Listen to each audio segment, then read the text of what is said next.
動画撮影用に使う焚き木を取りに行きます。焚き木を発見しました。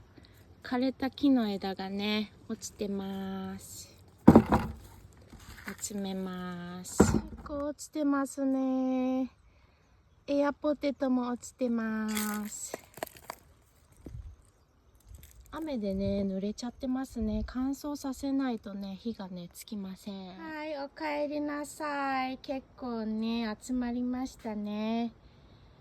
雨でね、湿気がすごいので、乾燥させて、焚き火の初期段階の時に使います。乾燥中。